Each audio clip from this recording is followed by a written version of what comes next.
भैया सबसे बटे हमारा नमस्ते प्रणाम। आज है दिन शुक्रवार। हम प्रांजल पांडे अम्बेडकर नगर से आप सबके चैनल पे स्वागत करी था और आप सबसे बस ये निवेदन करी था हाथ जोड़ के कि आप लोग सब भौजाइन का चैनल का ज़्यादा से ज़्यादा सपोर्ट करें, फेसबुक पेज का फॉलो करें। और हमें बहुत अच्छा लगा था जब आप सब शेयर करे थे और वीडियो का सपोर्ट करे थे। हवा की तरह फुर से उड़ावत है। एक गाना गई है हमरे। अरे दीदी याद कैली तो अरे सीमा भाभी तो है याद बा गावा। सीमा मिश्रा भाभी की आवाज में सुना जाए कैसा लगे जरूर बताइए।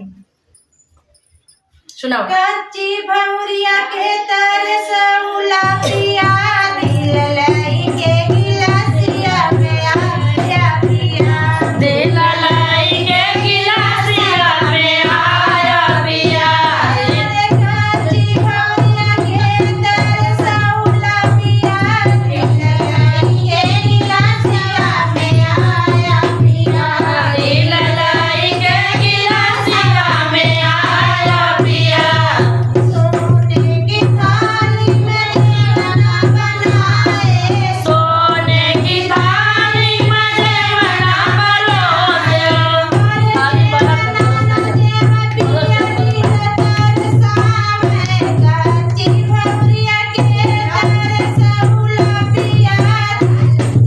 के गिलासिया में आया पिया।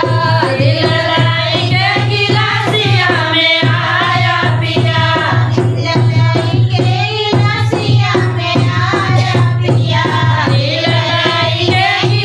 गिलासिया में आया पिया।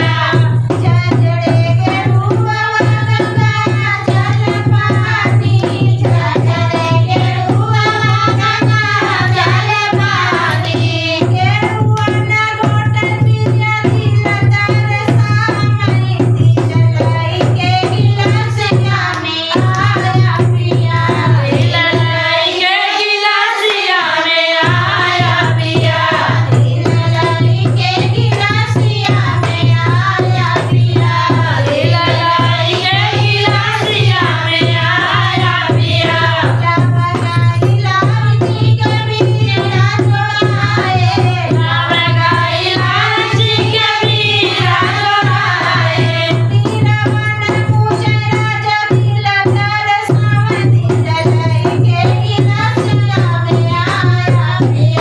दिल लाई के गिलासिया में आया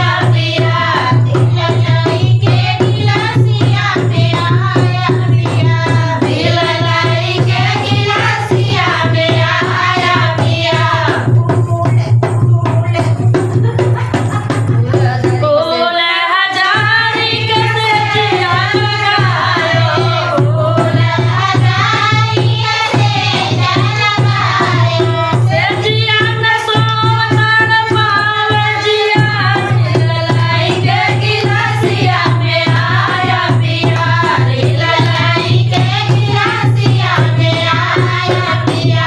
दिल लाई के गिलासिया में आया पिया। दिल लाई के गिलासिया में आया पिया। दिल लाई के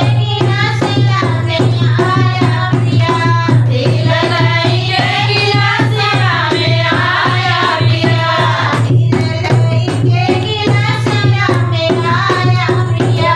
दिल लाई के गिलासिया में आया पिया।